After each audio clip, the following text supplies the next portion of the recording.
AAC 9G.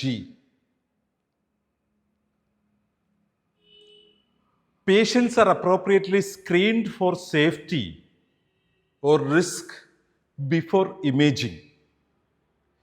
നമ്മുടെ ഹോസ്പിറ്റലിലെ imaging ഡിപ്പാർട്ട്മെൻറ്റിലേക്ക് എത്തുന്ന പേഷ്യൻസിനെ ഒരു സേഫ്റ്റി സ്ക്രീനിങ്ങിൽ കൂടെ കടത്തിക്കൊണ്ടുപോകേണ്ട ആവശ്യമുണ്ട്. MRI സ്കാനിങ്ങിന് പോകുന്ന ഒരു പേഷ്യൻറ്റിന് നേരത്തെ ആക്സിഡൻറ്റ് പറ്റി ഒരു എക്സ്റ്റേണൽ ഇംപ്ലാന്റ്സ് ഉപയോഗിച്ചിട്ടുണ്ടോ, ഒരു മാഗ്നറ്റിക് സബ്സ്റ്റൻസ് എന്തെങ്കിലും ബോഡിയിലുണ്ടോ, അവരോട് ചോദിച്ച് മനസ്സിലാക്കേണ്ട കാര്യമുണ്ട്. ഒരു എക്സ്റേയോ CTയോ പോലെയുള്ള എക്സാമിനേഷൻസിലൂടെ കടന്നു പോകുന്നതിന് മുമ്പ് അവർ ഒരു പ്രഗ്നൻസി പീരീഡ് ഉണ്ടാവാൻ സാധ്യതയുണ്ടെങ്കിൽ അത് അന്വേഷിച്ചിരിക്കണം. ഇനി അവർക്കത് അറിയില്ലെങ്കിൽ പോലും അതിനുള്ള പോസിബിലിറ്റി ഉള്ളതാണെങ്കിൽ അത് പ്രഗ്നൻ്റ് ആണോ എന്നൊരു ടെസ്റ്റും കൂടെ കഴിഞ്ഞിട്ട് ചെയ്യുന്നത് നല്ലത് കേട്ടോ. കാരണം ചിലപ്പോൾ അതിൻ്റെ ഇനിഷ്യൽ ഡേയ്സിലായിരിക്കും അവരതിനെക്കുറിച്ച് അറിവില്ലാതെ ആയിരിക്കും ഇരിക്കുക.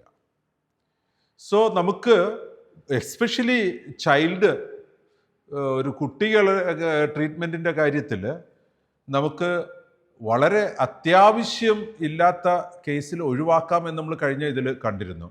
പക്ഷേ നമുക്ക് ഈ ഒരു കാര്യങ്ങൾ ഒഴിവാക്കാൻ പറ്റാത്ത കുറച്ച് കാര്യങ്ങളുണ്ട്.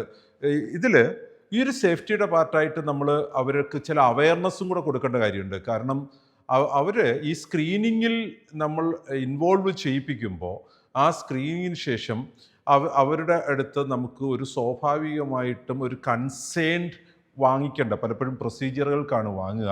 പക്ഷേ ഇൻവെസ്റ്റിഗേഷനിലും ചിലപ്പോൾ കോൺട്രാസ്റ്റ് ഇഞ്ചക്ഷൻ കൊടുക്കുന്നുണ്ടാവും, ചിലപ്പോൾ മോഡറേറ്റ് അല്ലെങ്കിൽ ഡീപ്പ് സഡേഷൻ കൊടുക്കുന്നുണ്ടാവും. അപൂർവമായ ചില കേസുകളിൽ ഒരു ഇൻ്റർവെൻഷണൽ പ്രൊസീജിയേഴ്സൊക്കെ അവിടെ നമുക്ക് ഇവിടെ കൃത്യമായ ഒരു ഇൻഫോം ചെയ്യാനും. ഞാൻ കഴിഞ്ഞ ദിവസം എൻ്റെ തന്നെ കൂടെ വർക്ക് ചെയ്യുന്ന ഒരാളിനോട് ഈ ഒരു CT എടുത്തപ്പോൾ ഇമേജിൻ്റെ കോൺട്രാസ്റ്റ് വിസിബിലിറ്റിക്ക് വേണ്ടിയിട്ട് അവിടെ ഇഞ്ചക്ഷൻ കൊടുത്തു എന്ന കാര്യത്തെക്കുറിച്ച് പുള്ളിക്ക് അവയർനെസ് ഇല്ല. CT അങ്ങനെയൊന്നും ഇല്ല എന്നാ പറയുക. അപ്പോൾ ഈ ഒരു റേഡിയോളജിസ്റ്റിന് കൂടുതൽ വ്യക്തത കിട്ടാനായിട്ട്, കോൺട്രാസ്റ്റ് ബിൽഡ് ചെയ്യാനായിട്ട്, നമ്മുടെ ബോഡിയുടെ ടിഷ്യൂസ് കൂടുതൽ ആക്റ്റീവായിരിക്കുന്ന സ്ഥലങ്ങൾ നന്നായി കിട്ടുന്നതിനും അല്ലാത്ത സ്ഥലങ്ങളുടെ ഇമേജ് അതനുസരിച്ച് വ്യത്യാസപ്പെട്ടിരിക്കുന്നതിനും ചില സബ്സ്റ്റൻസുകൾ നമ്മൾ ഇഞ്ചെക്റ്റ് ചെയ്യും ബോഡിയിൽ. എന്നിട്ടാണ് ആ ഇമേജിങ്ങിനകത്തേക്ക് പോവുക. അപ്പോൾ അതിപ്പോൾ USG സ്കാനിനായാലും MRIക്കായാലും CTക്കാണെങ്കിലും ഇങ്ങനെയുള്ള കാര്യങ്ങളെക്കുറിച്ച് നമ്മൾ പേഷ്യൻറ്റിനെ അതിൻ്റെ റിസ്ക് പറഞ്ഞ് ബോധ്യപ്പെടുത്തിയിരിക്കണം. അപ്പോൾ രണ്ട് കാര്യങ്ങളാണ്: അപ്രോപ്രിയേറ്റ് ആയിട്ടുള്ള സ്ക്രീനിങ്ങും ഒരു സേഫ്റ്റി അല്ലെങ്കിൽ റിസ്ക് ഫാക്ടറിൻ്റെ അവയർനെസ് ഇമേജിങ്ങിന് മുമ്പ് പേഷ്യൻറ്റിന് കൊടുത്തിരിക്കണം. AAC 9G കമ്മിറ്റ്മെൻ്റ് ആണ് കേട്ടോ.